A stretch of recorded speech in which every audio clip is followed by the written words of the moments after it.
Parce que les frères ils sont pas arrivés, mais tant pis. Donc on commence Inch'Allah. إن الحمد لله نحمده ونستعينه ونستغفره ونعوذ بالله من شرور أنفسنا ومن سيئات أعمالنا من يهده الله فلا مضل له ومن يضلل فلا هادي له وأشهد أن لا إله إلا الله وحده لا شريك له وأشهد أن محمدا عبده ورسوله يا أيها الذين آمنوا اتقوا الله حق تقاته ولا تموتن إلا وأنتم مسلمون يا أيها الناس اتقوا ربكم الذي خلقكم من نفس واحدة وخلق منها زوجها وبث منهما رجالا كثيرا ونساء واتقوا الله الذي تساءلون به والأرحام إن الله كان عليكم رقيبا يا أيها الذين آمنوا اتقوا الله وقولوا قولا سديدا يصلح لكم أعمالكم ويغفر لكم ذنوبكم ومن يطع الله ورسوله فقد فاز فوزا عظيما أما بعد إن خير الكلام كلام الله وخير الهدي هدي محمد صلى الله عليه وسلم وإن شر الأمور محدثاتها وكل محدثة بدعة وكل بدعة ضلالة وكل ضلالة في النار أما بعد. Donc on continue dans l'explication du livre du Cheikh Mohammed ibn Abdul Wahhab Al-Kaba'ir, Kitab Al-Kaba'ir, avec le sharh de Cheikh Salih Al-Fawzan. Et donc on est arrivé donc aujourd'hui au chapitre Bab Al-Qalaq wal-Ittirab. Al-Qalaq wal-Ittirab. Et comment on peut traduire Al-Qalaq wal-Ittirab? C'est Al-Qalaq, tous les problèmes qui ont rapport avec quand on se sent mal à l'intérieur de soi-même. Le fait d'être anxieux, le fait d'être déprimé, le fait d'être toutes ces choses-là. Puis al-ittirab, c'est lorsque tu es pas stable à l'intérieur, lorsque tu ne te sens pas bien.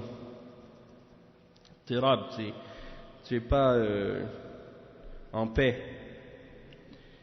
On va expliquer un petit peu plus avec l'exemple que le cheikh il donne comme verset, comme hadith, et la signification que Cheikh Salih Al-Fawzan va donner comme clarification de cette signification-là.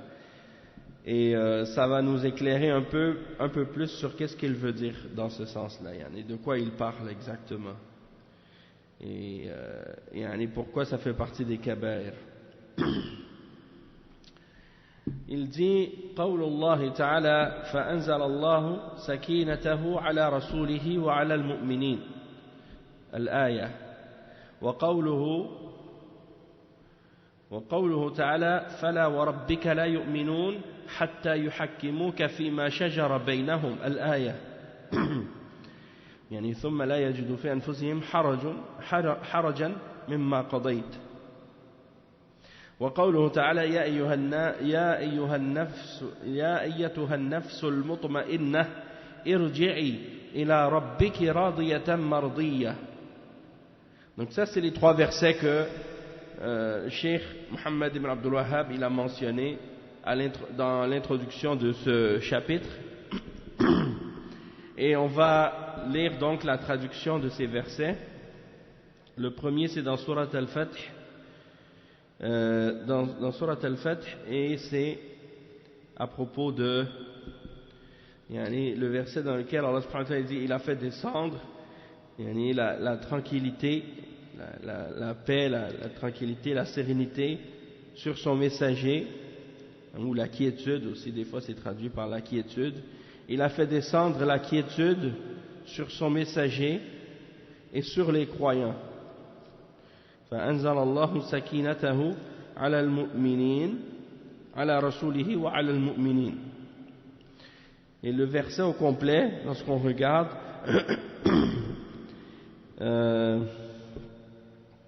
c'est le verset 26.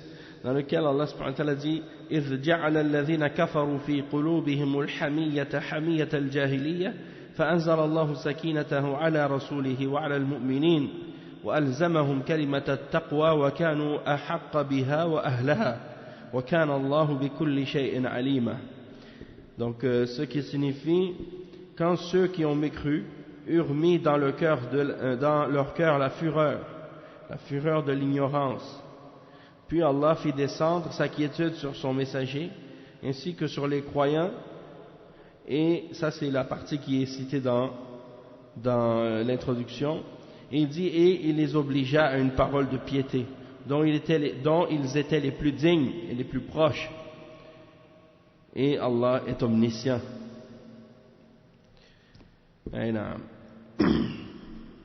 Ensuite il mentionne le verset 65 dans Surat An-Nisa, dans lequel Allah subhanahu wa ta'ala dit ce qui signifie: non, par ton Seigneur, ils ne seront pas croyants tant qu'ils ne t'aient pas pris comme juge dans tous les désaccords qu'ils ont entre eux, puis qu'ils n'auront trouvé en eux-mêmes aucune gêne à propos de ce que tu auras décrété.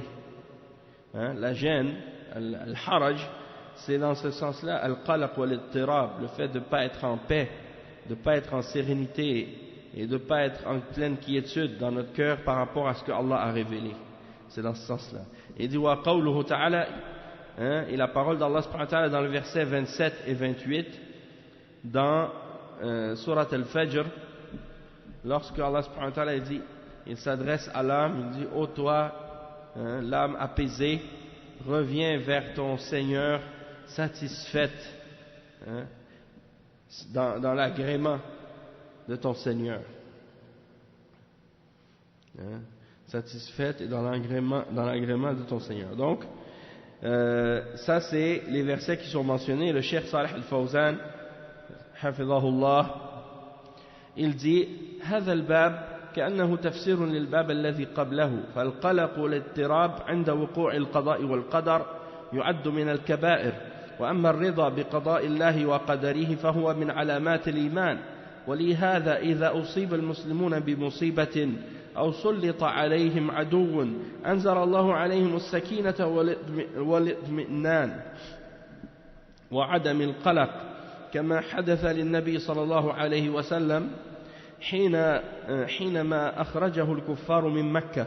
قال تعالى: إذ أخرجه الذين كفروا ثاني اثنين إذ هما في الغار إذ يقول لصاحبه لا تحزن إن الله معنا فأنزل الله سكينته عليه. Donc le cheikh il explique que ça c'est comme une explication du chapitre précédent, puisque le chapitre précédent on a parlé du fait de ne pas être en colère contre la prédestination et le décret divin, et que d'être en colère et d'avoir de ne pas être en paix et en sérénité par rapport à ce qui a été décrété par Allah subhanahu wa ta'ala dans la prédestination et dans le décret divin, que ça fait partie des grands péchés. On a expliqué ça dans les derniers cours. Et ensuite, donc maintenant le cheikh il dit que le chapitre qu'on est en train de voir maintenant, ce chapitre maintenant ça explique qu'est-ce qu'on a vu dans le chapitre précédent. Parce que le chapitre précédent c'était à propos de as-sort, le fait de ne pas être d'être en colère ou de ne pas être content de ce que Allah a prédestiné. Donc on a expliqué que ça fait partie des grands péchés. Il dit en ce qui concerne le fait d'être satisfait de qu'est-ce que Allah a décrété, de qu'est-ce qu'il a prédestiné, il dit ça fait partie des signes de la foi.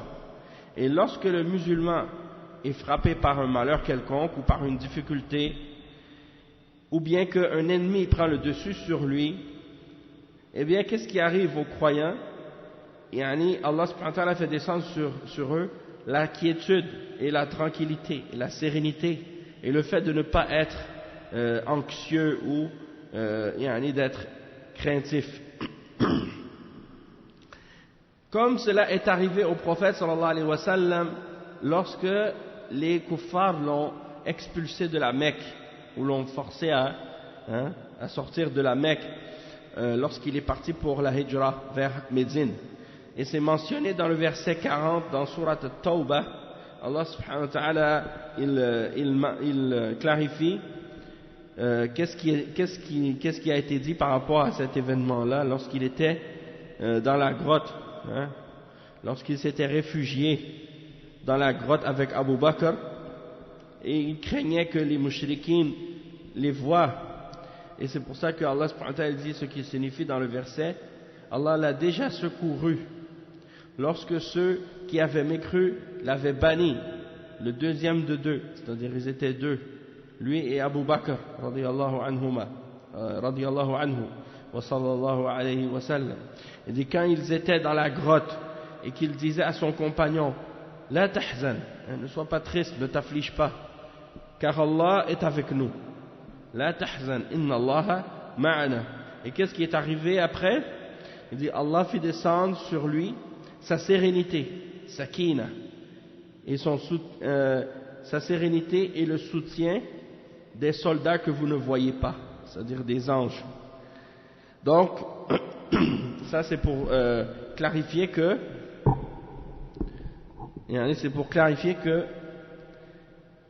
il y a une sérénité qui descend sur le croyant lorsqu'il y a des épreuves. Il dit فالمسلم في جميع أحواله مطمئن في السراء والضراء وهذا دليل على الإيمان بقضاء الله وقدره. ولهذا لما أصاب المسلمون ما أصابهم في وقعة أحد بعض أهل الإيمان قد أصيبوا بالنعاس لأنهم مطمئنون وفي النوم أمان، فهم مع ما أصابهم من القلق والجراح والقتل غشيهم النعاس أمنة من عند الله، كما قال سبحانه وتعالى يصف المؤمنين يوم بدر إذ يغشيكم النعاس أمنة منه وينزل عليكم من السماء ماء ليطهركم به ويذهب عنكم رجز الشيطان وليربط على قلوبكم ويثبت به الأقدام. Donc ça c'est le verset 11 dans Surat Al-Anfal.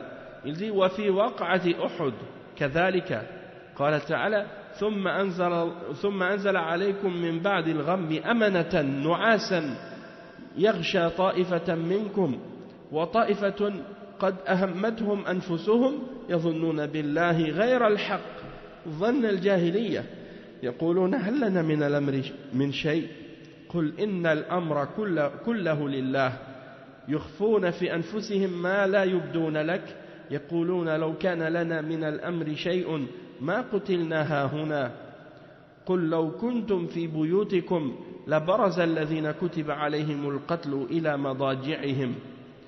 وهذا يبين أن وجود المرء في ساحة المعركة ليس هو الذي يدني أجله، بل إنه لو كان في بيته ثم حل أجله لم يستقدم ساعة ولا يستأخر، إنها آجال مضروبة. ولهذا كان المؤمنون المطمئنين وهم في وسط الوغى حتى إن أحدهم ليسقط منه الصوت من شدة النعاس. وفي هذه الحالة فرق بين المؤمن والمنافق، فالمؤمن مطمئن وليس عنده قلق ولا اضطراب عند حدوث المصائب، فهو ينام مطمئنا يعني قرير العين راضيا بقضاء الله وقدره ينتظر الفرج من الله عز وجل ويحتسب في المكاره والمصائب في سبيل الله. يعني وأما المنافق فعلى العكس من ذلك، لأن رضاه وغضبه من أجل الدنيا فقط. Donc le cheikh il dit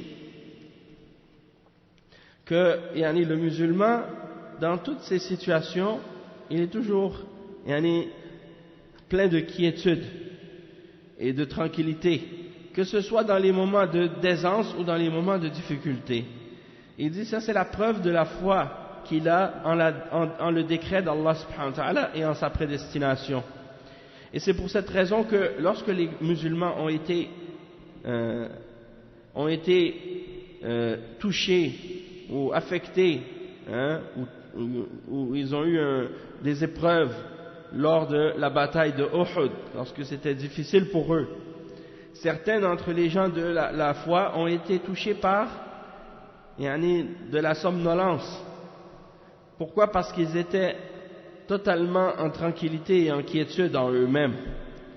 Et dans le sommeil, il y a une sécurité, il y a une sérénité, il y a une sécurité dedans. Et donc, malgré tous les problèmes qu'ils avaient et le fait qu'ils étaient en plein milieu d'une guerre et d'une bataille, et qu'il y avait des blessés, il y avait des gens qui se faisaient tuer autour d'eux, et ils ont été couverts par la somnolence et la fatigue. Et ça, c'est une sécurité qui venait d'Allah subhanahu wa ta'ala pour eux, à ce moment-là. Comme Allah subhanahu wa ta'ala décrit les croyants le jour de Badr, et il dit dans le verset 11, dans Surat Al-Anfal, on va lire ensemble qu'est-ce que ça signifie, qu'est-ce qu'il dit. Le verset 11 dans Surat Al-Anfal, ça explique justement que Allah subhanahu wa ta'ala, il a couvert les croyants d'une fatigue, c'est comme une somnolence, il dit ce qui signifie, et quand il vous enveloppa de sommeil, comme d'une sécurité de sa part, et du ciel il fit descendre l'eau sur vous, afin de vous purifier et d'écarter de vous la souillure du diable, et de renforcer les cœurs et d'en raffermir les pas. Subhanallah. Donc, ça c'est pour montrer comment Allah subhanahu wa ta'ala, lorsqu'il y a des malheurs et des difficultés et des situations angoissantes, au lieu d'être angoissé, le croyant il est en sérénité et en pleine quiétude. Et son cœur même, parfois il s'endort. Il a presque envie de dormir à ce moment-là. Alors que les autres, ceux qui n'ont pas la foi ferme, ou ceux qui ont de l'hypocrisie dans le cœur, eh bien c'est le contraire, subhanallah, ils n'arrivent pas à dormir.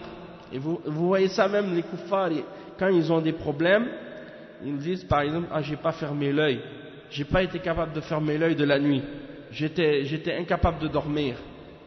Tandis que le mu'min, il dort, les poings, comme on dit, les poings fermés. Il dort d'un sommeil profond, il est en pleine tranquillité, en pleine sérénité, malgré la situation angoissante dans laquelle il est. Parce que ça vient d'Allah subhanahu wa ta'ala, c'est Allah subhanahu wa ta'ala qui le raffermit et qui lui donne cette tranquillité et cette sérénité en lui. Et subhanallah. Et il cite ensuite un autre verset aussi dans la bataille de Uhud, parce que ça c'était dans la bataille de Badr. Qu'est-ce qu'on a lu l'autre verset dans Surat Al-Anfal à propos de la bataille de Badr, et également dans la bataille de Uhud, comme c'est mentionné dans la Surat Al-Imran, le verset 154. Allah subhanahu wa ta'ala dit, puis il dit ce qui signifie, puis il fit descendre sur vous, après l'angoisse, la tranquillité, un sommeil qui enveloppa une partie d'entre vous, tandis qu'une autre partie était soucieuse pour elle-même et avait des pensées sur Allah non conformes à la vérité, des pensées dignes de l'époque de la Jahiliya. Ils disent, est-ce que nous avons une part dans cette affaire? Dis, l'affaire tout entière est à Allah. Ce qu'ils ne te révèlent pas, ils le cachent en eux-mêmes. Ils disent, si nous avions eu un choix quelconque dans cette affaire, nous n'aurions pas été tués ici. Dis, si vous étiez dans vos maisons, ceux qui la mort avait été décrétée pour eux seraient sortis vers l'endroit où la mort les attendait. C'est-à-dire, même si vous étiez restés dans vos maisons, hein, vous seriez sortis vers là où la mort vous attendait. Car Allah subhanahu wa ta'ala éprouve, hein, ce que vous avez dans vos poitrines. Et c'est afin qu'Allah éprouve ce que vous avez dans vos poitrines et qu'il vous purifie. Hein, qu'il purifie ce que vous avez dans vos cœurs. Et Allah connaît ce qu'il y a dans les cœurs. Donc, le cheikh, il explique ici que ça c'est la preuve que le fait que la personne soit en plein milieu du champ de bataille, ça ne le rapproche pas plus de son terme fixé. C'est-à-dire le terme fixé pour lui pour l'heure ou le moment de sa mort. Et il dit que il n'y a pas de différence en réalité, le fait qu'il soit en plein milieu du champ de bataille, avec les gens autour de lui qui sont en train de se faire, hein, frapper par des épées ou bien des lances ou des flèches. Il n'y a pas de différence entre ça et le fait d'être assis calmement dans le confort de ta demeure, hein, parce que l'heure de ta mort, elle a déjà été prédestinée par Allah subhanahu wa ta'ala, et le fait d'être dans ta maison ou le fait d'être dans le champ de bataille, ça ne va pas la faire avancer d'une heure ni la faire reculer d'une heure. C'est-à-dire que la seconde près, à la seconde près où tu dois partir, où Allah va prendre ton âme, c'est à ce moment-là qu'elle va être prise. Tu peux rien faire pour changer ça. Et donc, le croyant, il est en complète quiétude et en complète sérénité, alors qu'il est en plein milieu, hein, de tout ce qui se passe, en plein milieu du combat, de la poussière, et il y a des gens qui sont en train de se battre. Et il dit, l'un d'entre eux, parfois, il était tellement fatigué ou en état de somnolence, même en plein milieu de cette situation-là, et il échappait son fouet. Hein? Pourquoi? Parce qu'il était, hein, Allah il mettait sur lui cette tranquillité et cette fatigue, ce sommeil. Et c'est ça la différence entre l'état du croyant et l'état du munafiq, l'hypocrite. Parce que le croyant, lui, il est en quiétude, tranquille. Il n'a pas d'anxiété ou d'angoisse en lui-même. Lorsqu'il y a des malheurs ou des épreuves ou des difficultés, il dort, calme, hein, en pleine tranquillité. Et il ferme ses yeux, satisfait de la prédestination d'Allah subhanahu wa ta'ala et de son décret. Et il entend, et il attend que Allah subhanahu wa ta'ala le libère de cette épreuve. Hein? Parce qu'il s'en remet à Allah. Il dit, il n'y a rien, de toute façon, c'est qu'est-ce que Allah a écrit, c'est ça qui va arriver. Je peux pas rien changer à ça. Si je dois mourir, ça va arriver. Et donc, il supporte les difficultés et les malheurs dans le sentier d'Allah, tandis que l'hypocrite, lui, c'est le contraire. Hein? Pourquoi? Parce que il se met en colère et il est satisfait uniquement par rapport à la dunya. Donc c'est pour ça. Et subhanallah, des fois c'est comme ça, le croyant il passe à des situations comme ça, et comme Allah subhanahu wa ta'ala dit dans le Coran, وَأَمَّا بِنِعْمَةِ رَبِّكَ فَحَدِّثْ, en ce qui concerne la grâce d'Allah subhanahu wa ta'ala, parle-en.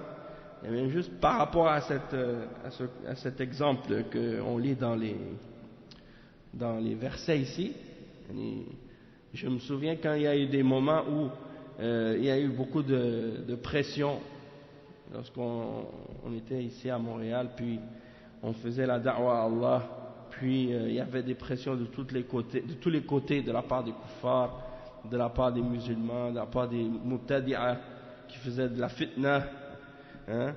Et puis à ces moments-là, subhanallah, je me rappelle même des fois après la prière de Isha, l'hiver, Isha on priait à 7h, 7h30 des fois, et quand je rentrais à la maison, Wa alaykoum salam wa rahmatullah. Juste, je m'allongeais sur le sofa puis je tombais endormi. Alors que comme on dit, la pression médiatique était chaude à ce moment-là. Et donc c'était un moment très angoissant, mais malgré tout, alhamdulillah, c'était les moments de ma vie où j'ai le mieux dormi. Et j'espère que c'est un signe, Inch'Allah, j'espère que ça fait partie de qu'est-ce que le cheikh il décrit ici dans ces versets-là. Et aussi dans des situations comme ça. Donc, je dis pas ça pour essayer de me glorifier ou de vanter ma personne ou quoi que ce soit de ce genre. Allahu a'lam de qu'est-ce qui est la réalité dans cette situation-là, mais c'est uniquement pour dire la situation, comment les choses s'étaient passées, puis comment je me suis retrouvé dans cette situation-là. Donc, que Allah subhanahu wa ta'ala nous donne cette sérénité, cette tranquillité dans toutes les épreuves qui peuvent nous atteindre dans sa religion.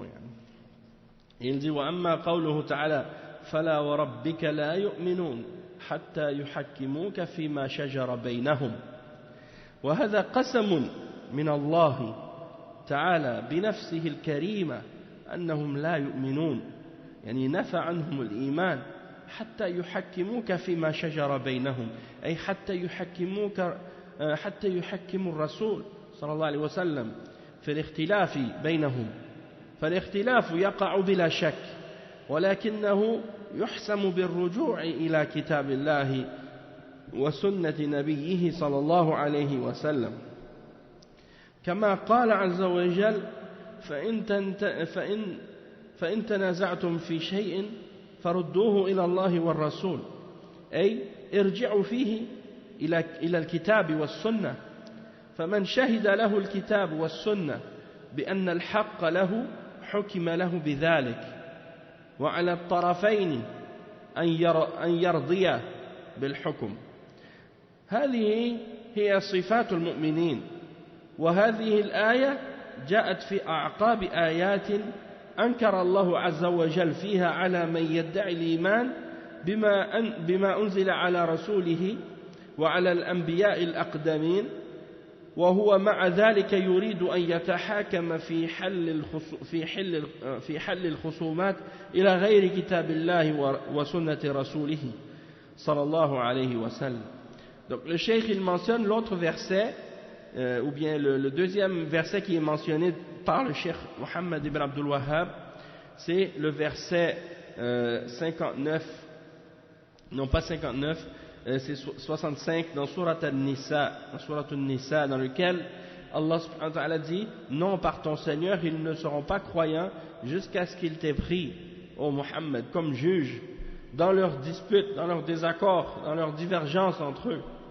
Et ça c'est un serment de la part d'Allah subhanahu wa ta'ala, et il prend ce serment par lui-même, parce que il dit que ils ne seront pas croyants, c'est-à-dire ceux-là ne seront pas croyants, ils nient la foi de ceux qui ne prennent pas le messager Muhammad sallallahu alayhi wa sallam wa alaykum salam wa rahmatullah comme juge dans les divergences qu'il y a entre eux, c'est-à-dire jusqu'à ce qu'il t'ait pris toi le messager comme un juge dans les divergences qu'il y a entre eux.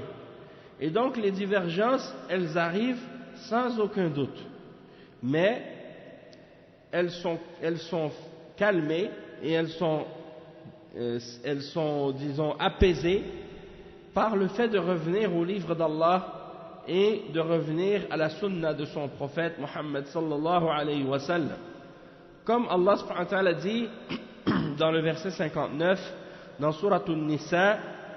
Et si vous divergez ou si vous avez vous divergez en quoi que ce soit à propos de quelque chose quelconque dans la religion ou dans quoi que ce soit, et si vous divergez en quoi que ce soit, ramenez-le ou renvoyez-le à Allah et à son messager. Il dit le cheikh, c'est-à-dire retournez là cette divergence au Coran et à la Sunna. Donc, celui pour qui le Coran et la Sunna ont témoigné que c'était lui qui avait le droit, c'était lui qui était sur la vérité, alors on va juger en sa faveur dans cette chose-là. Et les deux côtés doivent être satisfaits du verdict. C'est-à-dire que c'est pas seulement celui qui a gagné sa cause dans le jugement de cette divergence qui doit être satisfait du verdict, mais les deux côtés, le gagnant et le perdant, les deux doivent être satisfaits du verdict de la charia dans cette question-là. Et ça, c'est cette satisfaction de la part du croyant, c'est le signe c'est le signe caractéristique des croyants, ou c'est un signe de caractéristique des mu'minines, des croyants. Et il dit ce verset, il est venu à la suite de certains versets dans lesquels Allah subhanahu wa ta'ala a critiqué ceux qui prétendaient avoir la foi en ce qui a été révélé sur le messager sallallahu alayhi wa sallam et en ce qui a été révélé aux prophètes précédents, et qui malgré cela voulaient prendre pour juge pour essayer de dénouer des disputes ou des conflits. Ils voulaient juger par autre que le livre d'Allah et la sunna de son messager sallallahu alayhi wa sallam. Alors le cheikh il dit حصلت خصومة بين يهودي ومنافق أما المنافق فأراد أن يذهب ليبحث عن مخرج من الحكم الشرعي ومن كان هذا موقفه فهو ليس بمؤمن وفعله هذا من الكبائر الموبقة التي تنزع عن صاحبها صفة الإيمان. ولهذا قال المنافق نختصم إلى اليهود لأنهم يأخذون الرشوة. وفي حين قال اليهودي نختصم إلى محمد لأنه يعرف أن محمدا صلى الله عليه وسلم لا يقضي إلا بالحق ولا يأخذ الرشوة. ولذلك كان اليهود يرضون به، فالله قد فضح هذا المنافق بقوله فلا وربك لا يؤمنون، يعني والرسول صلى الله عليه وسلم ليس محكما في الأمور الأموال فقط، وإنما في كل الأمور وفي كل خلاف، سواء في العقيدة وهذا أهم من الأموال أو في غيرها من المسائل والقضايا، فلا بد أن نرجع في كل القضايا التي ينشأ عنها الاختلاف إلى كتاب الله وسنة رسوله صلى الله عليه وسلم، لأن الله أنزل الكتاب ليحكم بين الناس فيما اختلفوا فيه، ولا يكفي أن يحكم الرسول فيما اختلفوا فيه ليحل النزاع فحسب، ولكن كما قال تعالى ثم لا يجد في أنفسهم حرجا مما قضيت ويسلم تسليما. الحمد لله، يهديكم الله ويصلح بالكم. نعم، ويسلم تسليما، فإذا حكموا الرسول صلى الله عليه وسلم وحكم لهم أو عليهم ثم وجدوا في أنفسهم حرجا ولم يسلموا أي لم يرضوا بذلك، فهذا دليل على عدم وجود الإيمان في قلوبهم، لأنه من صفات المؤمن أنه يرضى بحكم الرسول صلى الله عليه وسلم له أو عليه. Donc on va traduire qu'est-ce qu'on vient de lire. Le cheikh il dit qu'il y a eu une dispute ou un désaccord entre un juif et un hypocrite à l'époque, du prophète sallallahu alayhi wa sallam. Et cet hypocrite, il a voulu aller chercher une issue pour se sortir du verdict de la charia. Il cherche une sortie, une excuse pour sortir du verdict de l'islam. Et lui, sa position, il dit dans cette position-là, dans sa position, il n'a pas eu l'attitude du croyant.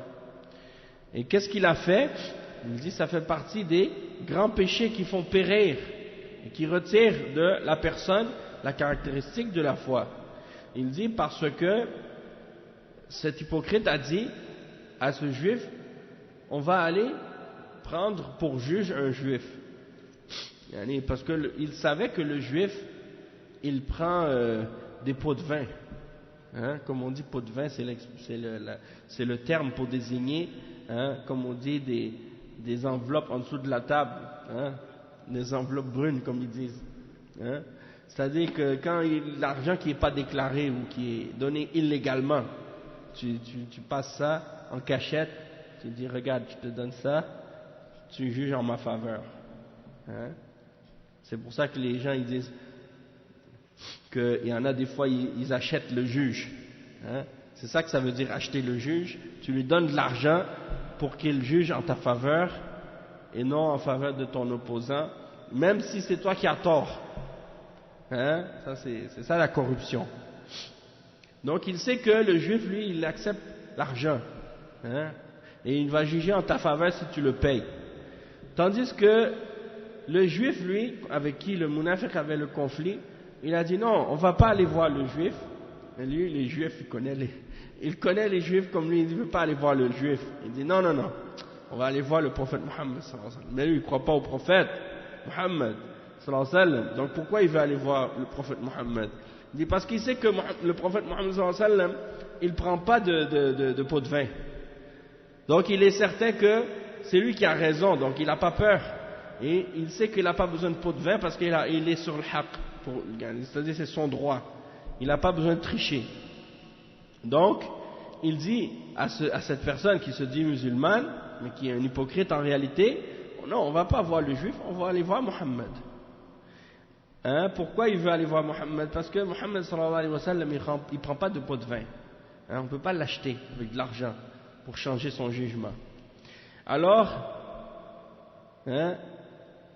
le juif, lui, il était satisfait à cause de ça, mais le munafiq, non. Et Allah subhanahu wa ta'ala, il a démasqué cet hypocrite lorsqu'il mentionne dans le verset « Non, par ton Seigneur, ils ne seront pas croyants ». Donc, il dit que le messager, sallallahu alayhi wa sallam, c'est lui qu'on doit prendre pour juge. Pas juste dans les questions d'argent, mais dans toutes les affaires. Dans toutes les affaires qu'on a, dans les choses dans lesquelles on a des divergences ou des conflits, même si ça fait pas comme si ça peut faire partie de l'argent, ça peut faire partie de la aqidah, la croyance. Il dit ça c'est encore plus grave, c'est encore plus important que l'argent, parce que les questions de croyance c'est la base de la religion. Ou bien ça peut être d'autres questions ou d'autres conflits, des questions sur d'autres sujets, le mariage, le divorce, l'héritage ou autres. Il dit donc il faut absolument qu'on retourne dans toutes ces affaires-là vers le livre d'Allah et vers la sunna du messager sallallahu alayhi wa sallam, parce que Allah subhanahu wa ta'ala, il a fait descendre le livre pour juger entre les hommes dans les choses dans lesquelles ils divergent. Et donc c'est pas suffisant qu'on prenne le messager sallallahu alayhi wa sallam dans nos divergences, comme on le prenne comme juge dans nos divergences pour régler ces conflits. C'est pas suffisant. Parce que Allah subhanahu wa ta'ala dit ensuite, puis qu'ils ne trouvent en eux-mêmes aucune gêne, aucun problème en eux-mêmes, dans leur cœur, pour ce que le messager sallallahu alayhi wa sallam a décrété, et qu'ils se soumettent complètement à son jugement. C'est-à-dire qu'une fois que le messager sallallahu alayhi wa sallam il a jugé, c'est pas juste tu vas le prendre comme juge, puis après c'est fini. Après il va juger pour toi, tu es content. Il juge contre toi, là, tu es fâché. Non, c'est pas comme ça. Tu dois être satisfait qu'il ait jugé pour ou contre toi. Peu importe la situation des deux. Donc tu vois des fois les gens, ils sont juste contents, satisfaits du Coran et de la Sunna quand c'est dans leur côte, dans leur faveur, dans leur intérêt. Ah, ça c'est bon, mashallah. Le Coran et la Sunna, c'est moi qui a raison. Ils ont dit que, le juge il a dit c'est moi qui a raison, il a jugé selon le Coran et la Sunna, j'accepte ce jugement. C'est moi qui a gagné. Mais lorsqu'il va en cours devant le juge, dans un pays musulman, et que le juge, il juge selon le Coran et la Sunna, et qu'il donne un verdict, puis il dit c'est toi qui as tort. Là, tout d'un coup, là, il dit non, j'accepte pas ce jugement-là, je m'en vais au tribunal des koufars. Eux, ils vont juger pour ma faveur. Ils vont juger selon les lois des hommes, et c'est moi qui vais avoir raison dans ce cas-là. Moi, je n'accepte pas le jugement de la charia quand c'est contre moi. Ça, c'est pas l'attitude du mu'min. Et c'est ça que le cheikh il explique. Il dit, tu dois être en sérénité et en quiétude et accepter pleinement et être satisfait du jugement qui vient de la charia, du Coran et de la Sunna, même si c'est en contradiction avec tes désirs et tes intérêts. Et le fait que tu ne sois pas satisfait et que tu aies trouvé en toi de la gêne par rapport au jugement du Coran et de la Sunna, ça c'est une preuve qu'il n'y a pas de foi dans le cœur. Il dit, et ça c'est, il dit parce que parmi les caractéristiques du croyant, c'est qu'il doit être satisfait du verdict du messager, sallallahu alayhi wa sallam, que ce soit pour ou contre lui. Et il dit ensuite, wa qawluhu, ya ayyatuha an-nafsu al-mutma'innah, al-muradu bidhalika sahibu an-nafs al-mutma'innah بقضاء الله وقدره والتسليم بحكم الله جل وعلا واطمئنان النفس إنما يكون بالإيمان واليقين وليقال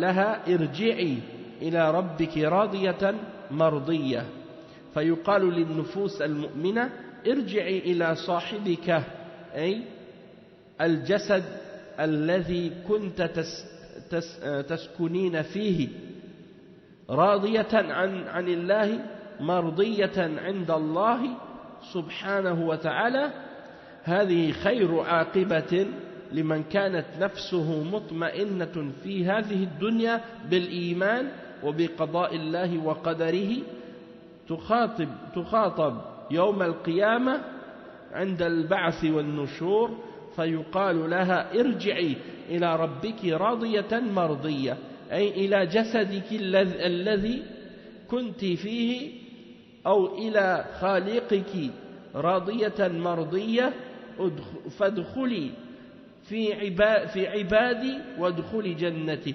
والشاهد في ذلك هو قوله المطمئنة أي بقضاء الله وقدره وإلى أحكامه الشرعية المسلمة المسلمة لله أو المسلمة لله عز وجل. Donc le cheikh il explique en ce qui concerne le verset dans Surat Al-Fajr, lorsque Allah subhanahu wa ta'ala s'adresse à l'âme qui est en tranquillité, en quiétude, il dit ô toi l'âme qui est pleine de quiétude, il parle de la personne qui avait une âme qui était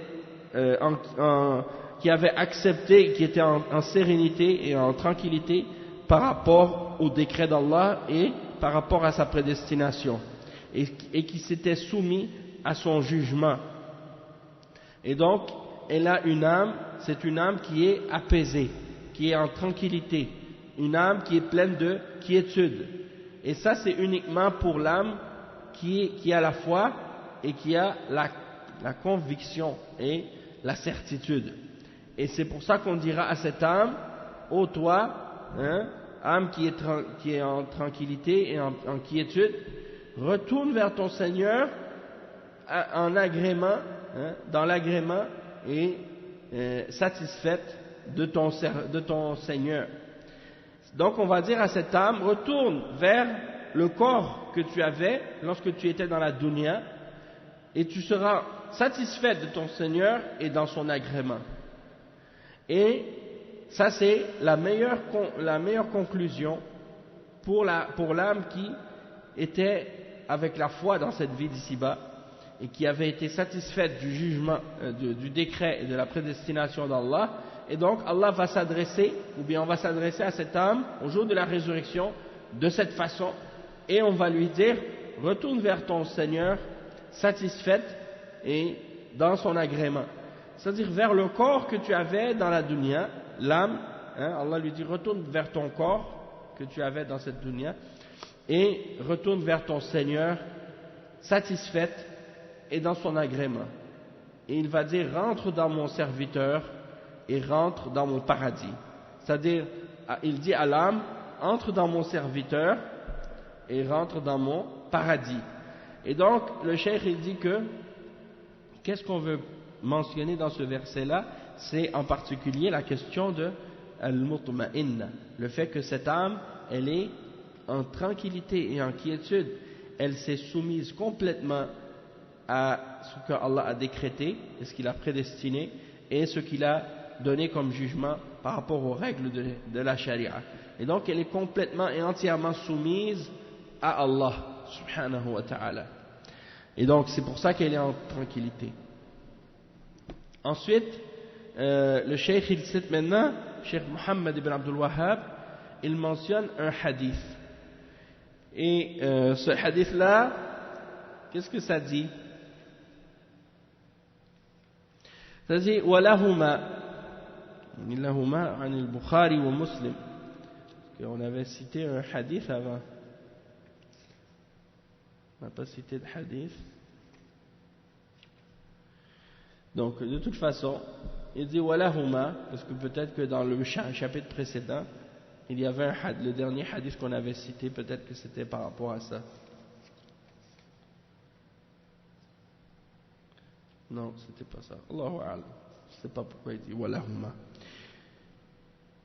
Il dit donc Al-Bukhari et Muslim, ils ont rapporté selon Abu Huraira radiyallahu anhu قال رسول الله صلى الله عليه وسلم ليس الشديد بالسرعة ليس الشديد بالسرعة وإنما الشديد الذي يملك نفسه عند الغضب وإنما الشديد من يملك الذي يملك نفسه عند الغضب. Abu Huraira radiyallahu anhu il dit que le messager d'Allah sallallahu alayhi wa sallam il dit la personne qui est forte, qui est la vraie personne forte, c'est pas celle qui est capable d'écraser les autres ou de les battre à la lutte, ou de les frapper et ainsi de suite. Non, la vraie personne qui est vraiment forte, c'est celle qui est capable de retenir sa personne lorsqu'elle est en colère.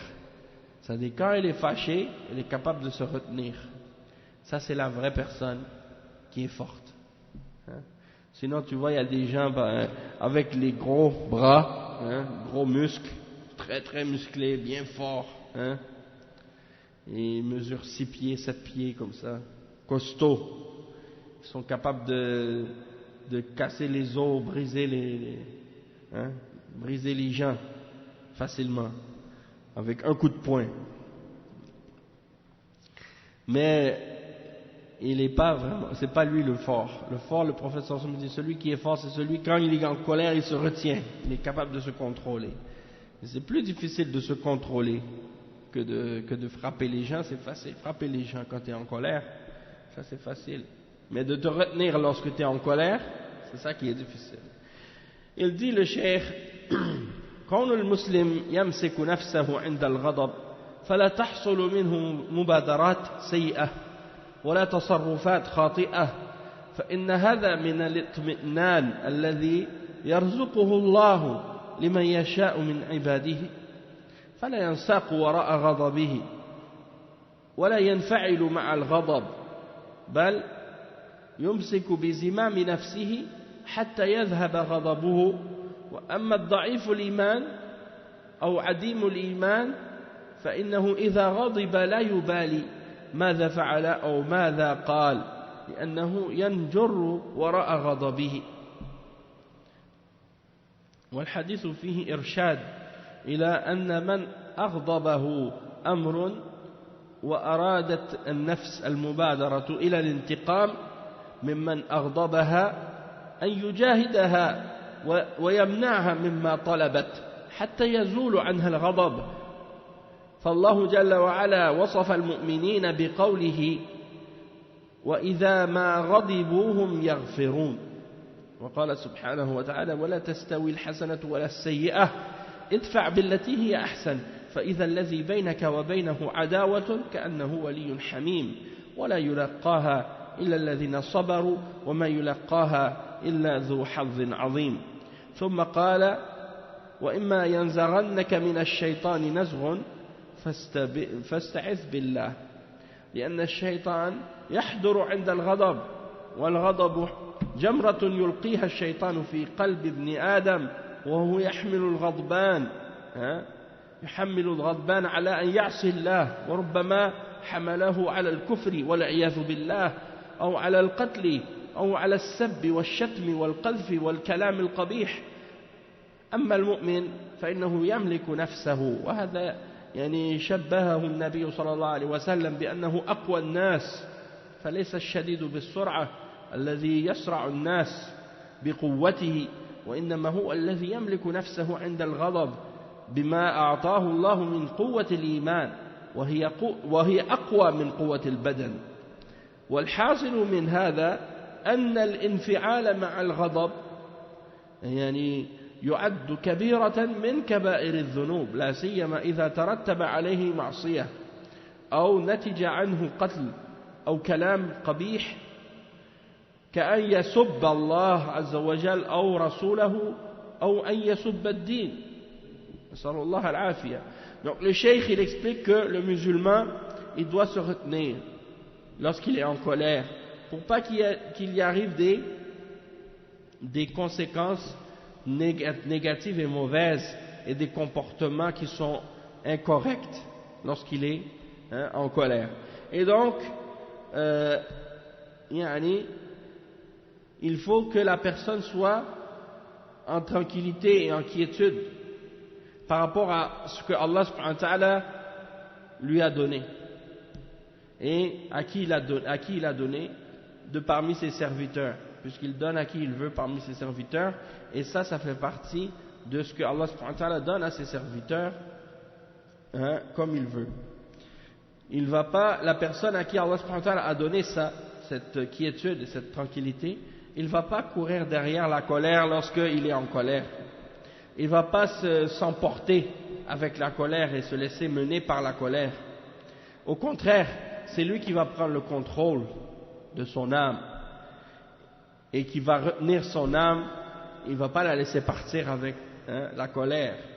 Comme un animal fou, un cheval, ou bien, comme on dit, moi c'est souvent je dis ça, il part sur son cheval.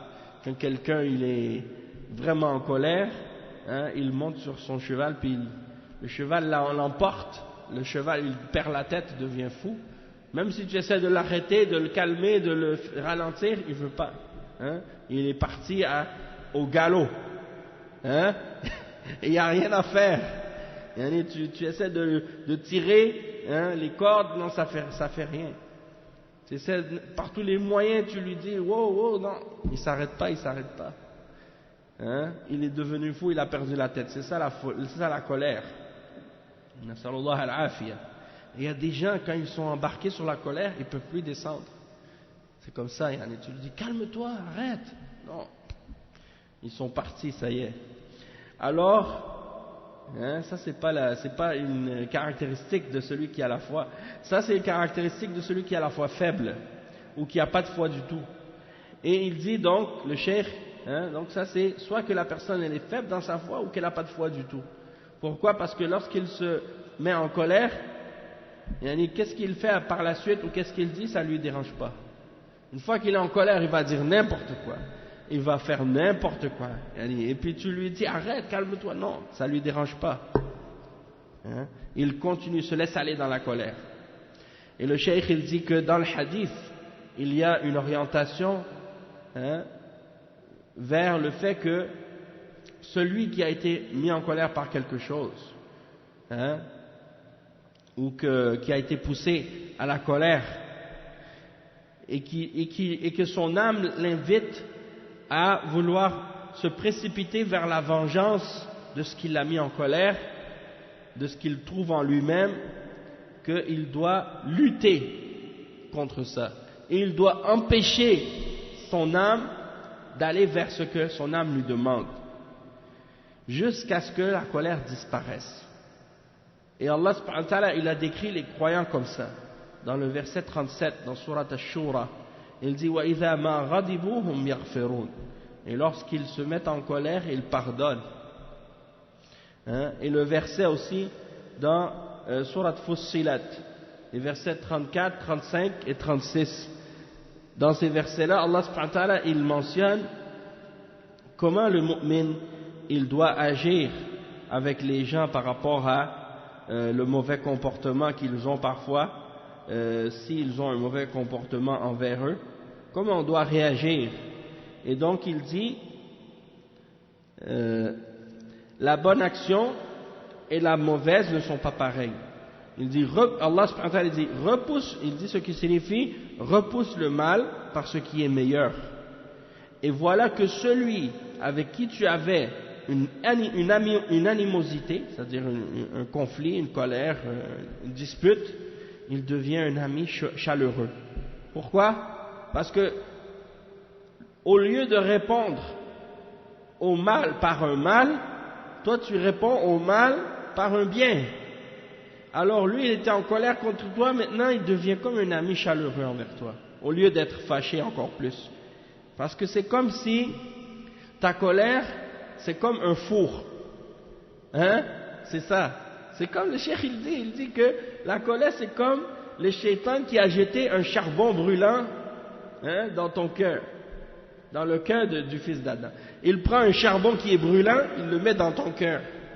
Donc, c'est comme un fourneau. Ton cœur devient comme un four. Et qu'est-ce qui va alimenter la chaleur de ce four?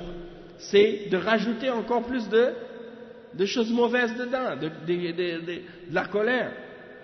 Donc, lui, il te dit quelque chose qui te met en colère.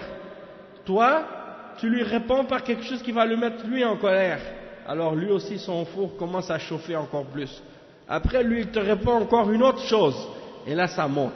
La colère monte, jusqu'à ce que, Allahul Musta'an, il est trop tard pour reculer, comme on dit. C'est comme une locomotive. Nasallallahu ala afiya. Après, qu'est-ce qu'il mentionne Allah subhanahu wa ta'ala dans le verset? Il dit,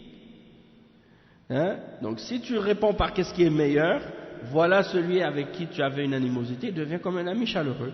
Mais ce privilège n'est donné qu'à ceux qui endurent, et il n'est donné qu'aux possédeurs d'une grâce infinie. Donc c'est pas n'importe qui arrive à contrôler son âme à ce point.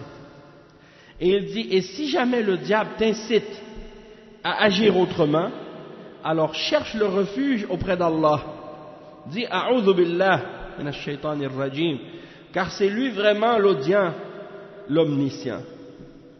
D'accord? Donc le cheikh il explique, il dit, lorsque le shaitan il vient pour te mettre la colère dans ton cœur, c'est comme un charbon, un morceau de charbon qui brûle, que le shaitan jette dans ton cœur ou dans le cœur du fils d'Adam, et qui l'amène à se mettre en colère. Et cette colère, elle l'amène peut-être même à désobéir à Allah. Et il dit même que ça peut l'amener même au kufr, à la mécréance même. Parce que tu vas dire des paroles, peut-être c'est des paroles de kufr. Tu vas faire des gestes, peut-être même tu vas tuer. Peut-être même tu vas tuer quelqu'un. Et même que tu vas peut-être le tuer sans même faire exprès. Et après tu vas regretter. Tu vas dire mais qu'est-ce que j'ai fait? Pourquoi j'ai fait ça? J'aurais dû me calmer. Mais non. Une fois, comme je dis, il y a des gens, des fois ils n'ont pas prémédité de tuer quelqu'un, mais l'accident est arrivé. Ils ont poussé quelqu'un, la personne est tombée, elle a cassé sa tête. Il s'est cassé le cou, il est mort. Donc c'est pour dire, l'intention de la personne, c'était pas de le tuer, c'est juste de le pousser comme ça, juste pour qu'il arrête. Et bien l'accident est arrivé, puis la personne est morte.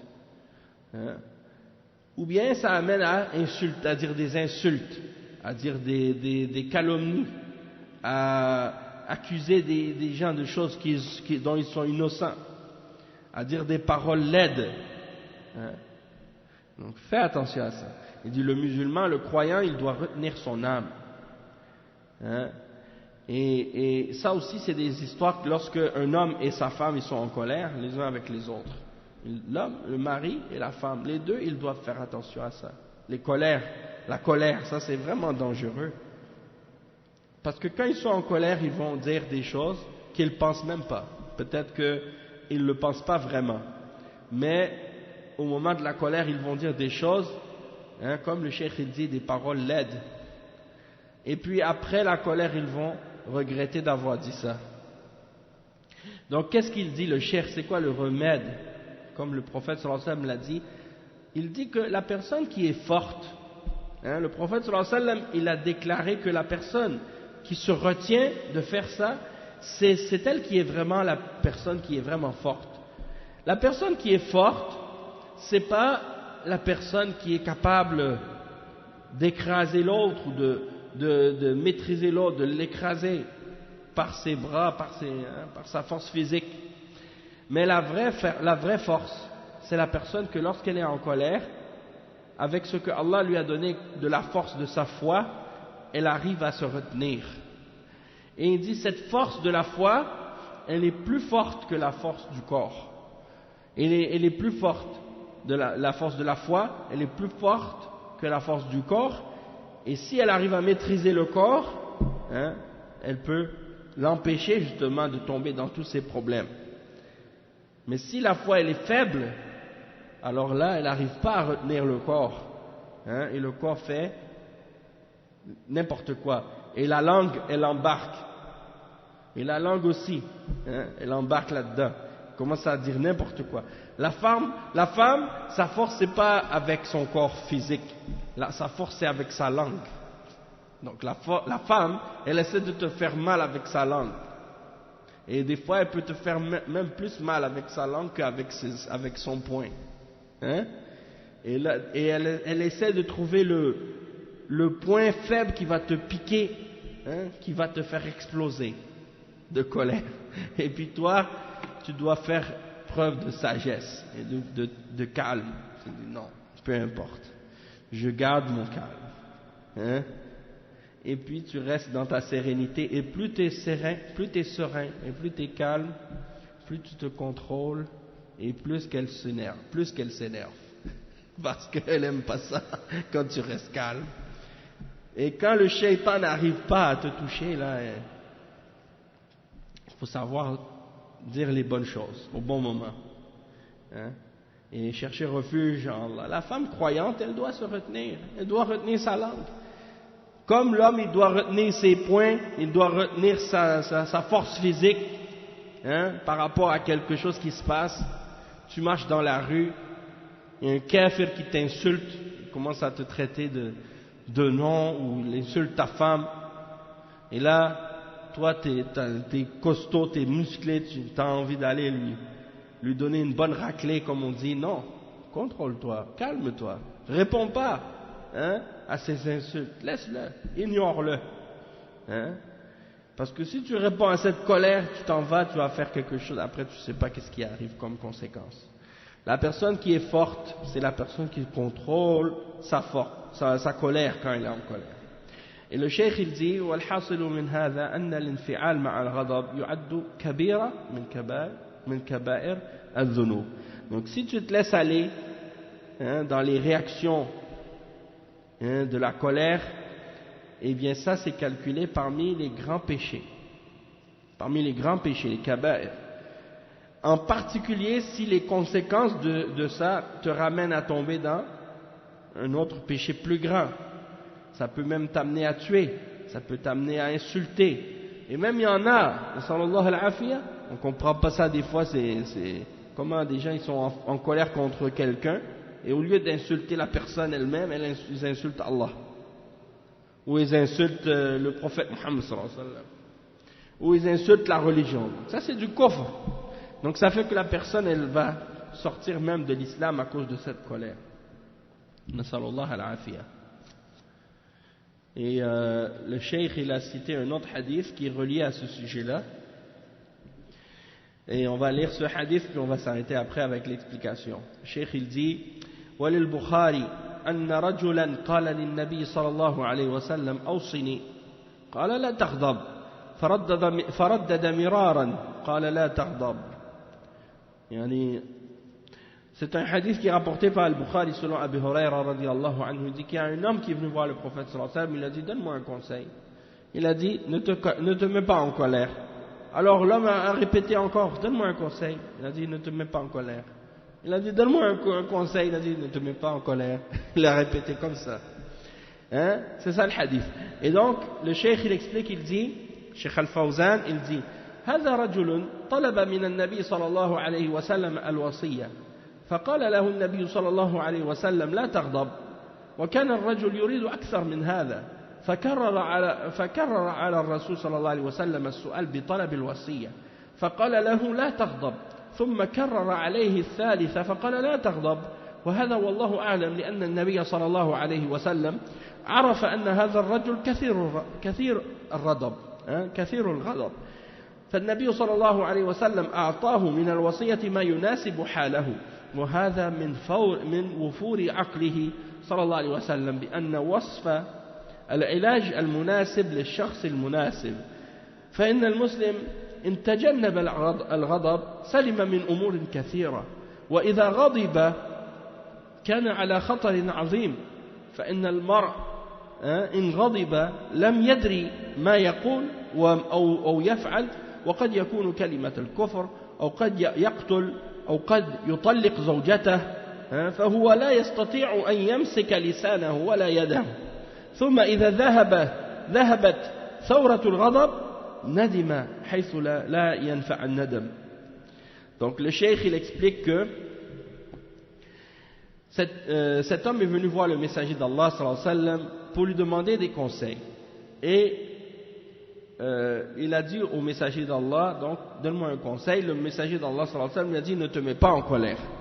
Et l'homme il voulait plus que ça, mais le prophète sallallahu alayhi wa sallam il a répété la même chose encore, hein? Quand il lui a demandé le conseil la deuxième fois il a répété la même chose. Et quand il lui a dit, hein, encore une fois, la tardab, ne te fâche pas, il a répété une troisième fois, donne-moi un conseil, il a dit encore une fois, la tardab, ne te fâche pas, ne te mets pas en colère. Et il dit ça, Allah c'est mieux. Mais c'est probablement parce que l'homme en question, le prophète sallallahu alayhi wa sallam savait que c'était quelqu'un, que cet homme-là, il se met beaucoup en colère. Il se met souvent en colère. Et le prophète sallallahu alayhi wa sallam a voulu lui donner un conseil qui correspond à son état. Et qui est en accord avec son état. Et il dit ça c'est pour montrer à quel point le prophète sallallahu alayhi wa sallam, il tient compte donc de la personne et du remède qui lui convient. Et donc il dit que le musulman il doit s'écarter de la colère. Et s'il s'écarte de la colère, il va être sauvé de beaucoup de problèmes, de beaucoup de choses mauvaises. Tandis que s'il se met en colère, il est en grand danger. Parce que la personne, elle peut, quand elle est en colère, elle peut faire des choses ou dire des choses qu'elle ne sait même pas.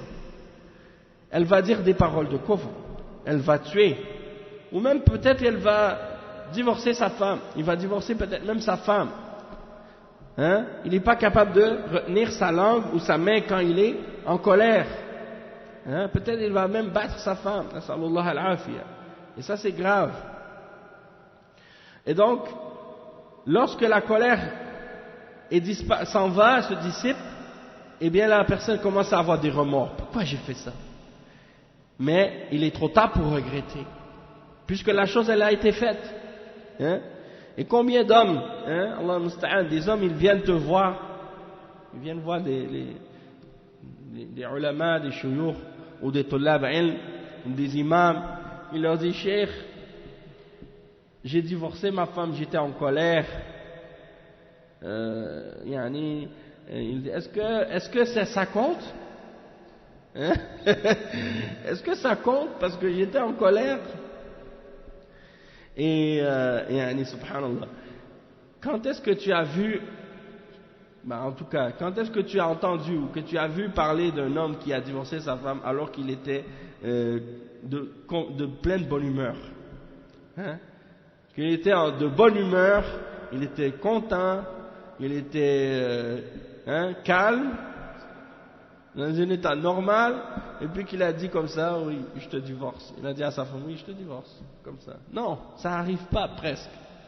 C'est très rare que des choses comme ça peuvent se produire. C'est pour ça que la plupart du temps, les hommes, quand ils divorcent leur femme, ils divorcent quand ils sont en colère. Mais c'est pour ça que justement, quand tu es en colère, tu dois garder ta langue. Pour justement pas divorcer dans cet état-là. Parce que c'est dans ces moments-là, ça compte. Les ulama, ils ont dit la colère.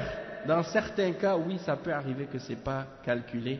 Dans quel cas? Dans le cas d'une colère qui est tellement intense qu'elle approche l'état de la folie. C'est-à-dire une colère dans laquelle tu rentres qui est tellement intense, tellement grave, que tu deviens comme fou. Tu détruis tout, tu casses tout, tu vois même pas qu'est-ce qui est devant toi, tu entends plus rien, tu vois plus rien, et puis tu dis des paroles, tu sais même pas ce que tu as dit. Ça c'est comme le junoun. Dans des cas comme ça, oui, t'es pas responsable de ce que tu fais. Mais dans une colère normale, quand tu es fâché là, puis tu dis des paroles, tu es conscient de ce que tu dis. Tu n'es pas fou, donc tu as toute ta raison. Et donc tu dis des paroles, tu es fâché, mais tu es capable de te retenir. C'est pour ça que le prophète sallallahu alayhi wa sallam a dit, celui qui est fort, c'est pas celui qui peut écraser les gens, c'est celui qui est capable de se retenir quand il est en colère. Donc retiens-toi, tu es capable de te retenir quand tu es en colère, et tu ne vas pas prononcer le divorce. Les gens, ils savent même pas. Et puis le pire aussi là-dedans, c'est qu'ils ne connaissent même pas les règles du divorce dans l'islam. Et ils ne savent pas quand est-ce que c'est permis de divorcer, quand est-ce que c'est pas permis. Ils ne savent pas, par exemple, que si ta femme elle a ses règles, tu n'as pas le droit de la divorcer dans l'islam. Et également, si par exemple, elle n'est pas dans ses règles, c'est-à-dire elle est dans une période de pureté, mais que tu as eu un rapport sexuel avec elle le soir avant, ou bien elle est depuis qu'elle s'est purifiée, tu as eu un rapport sexuel avec elle, alors tu n'as pas le droit de la divorcer. Et ça, c'est qu'est-ce qu'ils appellent al-talaq al-bid'i. C'est un talaq qui est innové, ça ne fait pas partie de la sunna de divorcer sa femme de cette façon-là. Pour que tu puisses divorcer ta femme, il y a deux conditions. Il faut que ce soit dans un moment où elle n'a pas ses règles, et il faut que ce soit également un moment où tu n'as pas eu de rapport sexuel avec elle, pendant cette période de pureté. Sinon, il y a des ulama qui considèrent que ça compte pas. Donc il y a des gens qui divorcent leurs femmes dans des moments de règles, ou quand elles ont leur pureté, mais qu'ils ont eu des rapports avec elle. Et là, ils la divorcent. Il y a des ulama qui considèrent que ça compte, d'autres qui considèrent que ça compte pas. Donc c'est une fitna. Tu rentres dans une situation, là tu doutes. Tu sais plus, est-ce que c'est ma femme, est-ce que c'est pas ma femme, est-ce que je l'ai divorcée, est-ce qu'elle est en idda, est-ce qu'elle n'est pas en idda, est-ce qu'elle est dans la période, est-ce que j'ai le droit de la reprendre, est-ce que j'ai pas le droit, est-ce que ça fait 2 fois que je l'ai divorcée, est-ce que ça fait 3 fois, je m'en rappelle plus. Et c'est là que les problèmes commencent. Et là tu essaies de chercher une fatwa. Tu appelles tous les ulama du monde entier pour avoir la réponse. Et tout ça c'est à cause de la colère. Donc, pour éviter tout ça, contrôle-toi, contrôle ta langue, contrôle tes paroles quand tu es en colère. Et il y a même un hadith du prophète sallallahu alayhi wa sallam qui a dit, et puis on va le lire justement, pas besoin de le dire, on va lire les paroles de Cheikh Al-Fawzan, il va nous expliquer comment on doit agir quand on est en colère. Le Cheikh dit فعلى المسلم إذا غضب أن يمسك زمام نفسه ويستعيذ بالله من الشيطان الرجيم فالغضب يعالج بعدة طرق. الغضب يعالج بعدة طرق. فعليه أولا أن يستعيذ بالله من الشيطان الرجيم لأن الغضب من الشيطان. ثانيا أن يتوضأ لأن الغضب من الشيطان والشيطان مخلوق من نار والماء يطفئ النار. وثالثا إذا كان قائما فليقعد وإذا كان جالسا فليضطجع. يعني le cheikh il explique que si le musulman il est en colère, il doit se retenir, hein? Il doit tirer les rênes sur son cheval, hein? Et il doit chercher le refuge d'Allah contre le shaitan. Et il dit pour remédier à la colère il y a plusieurs façons. Il dit premièrement, qu'est-ce que tu dois faire quand tu es en colère? Tu cherches le refuge d'Allah contre le shaitan, parce que la colère vient du shaitan. Donc ça c'est de un. Deuxièmement, qu'est-ce que tu fais? Tu fais le wudu. Tu t'en vas, tu vas faire ton wudu. Pourquoi? Parce que la colère vient du shaitan, et le shaitan, Allah l'a créé de feu. Donc l'eau éteint le feu. Tu fais ton wudu, tu éteins, hein, la chaleur du shaitan. Troisième chose, qu'est-ce que tu fais? Le prophète sallallahu alayhi wa sallam a dit, si tu es en colère puis tu es debout, tu t'assois. Si tu es assis, tu te couches. Hein? Quand tu es en colère, qu'est-ce que tu fais? Tu es debout, tu t'assois. Si tu es assis, tu te couches. Pour éviter que tu fasses quelque chose de plus grave par la suite. Parce que si tu es debout, là tu peux, hein, passer à l'action. Assis-toi. Là c'est plus dur déjà. Si tu étais déjà assis, lève-toi pas. Parce que si tu étais assis, puis que tu te lèves, tu vas augmenter ta colère. Assis-toi encore. Hein? Non seulement tu dois t'asseoir, tu es assis, tu dois te coucher maintenant. Si tu es couché, tu sais que tu vas te calmer plus vite. Mais si tu te lèves, hein, là c'est plus compliqué. Et le cheikh il dit, تخاصم رجلان وصار يتجادلان والنبي صلى الله عليه وسلم يراهما وكان يسب أحدهما الآخر فغضب الآخر واحمر وجهه وانتفخت أدواجه فقال النبي صلى الله عليه وسلم إني لأعلم كلمة لو قالها لذهب عنه ما يجد لو قال أعوذ بالله من الشيطان الرجيم. نعم هذا أخرجه البخاري ومسلم من حديث سليمان بن سرد وهذا مصداق لقوله تعالى وإما ينزغنك من الشيطان نزغ فاستعذ بالله إنه سميع عليم وفي الآية الأخرى إنه هو السميع العليم. أي نعم. Donc le cheikh il explique, il dit qu'il y a deux personnes qui se sont disputées à l'époque du prophète sallallahu alayhi wa sallam. Ils commençaient à disputer puis à argumenter les uns l'un avec l'autre. Le prophète sallallahu alayhi wa sallam est en train de les regarder tous les deux. Hein? Et il voit qu'un insulte l'autre. Un, il se met en colère et il insulte l'autre. L'autre, il lui répond et son visage est devenu rouge. Hein? Et son visage commence à gonfler. Le prophète sallallahu alayhi wa sallam, il dit, je connais une parole. Si lui, il avait dit cette parole-là, ce qu'il avait en lui-même comme colère serait parti. Cette parole, c'est de dire « A'udhu billahi minash shaitanir rajim ». Et c'est comme ça, si tu es en colère à propos de quelque chose, tu demandes le refuge, hein, tu cherches le refuge en Allah contre le shaitan. Et comme c'est mentionné dans Surat Al-A'raf, le verset 200, et dans Surat Al-Shu'ara, le verset 220, et si le shaitan essaie de t'insuffler ou de pousser vers la colère ou des choses, de dire des choses de mauvaises, tu cherches le refuge en Allah. Il est certes audient et omniscient.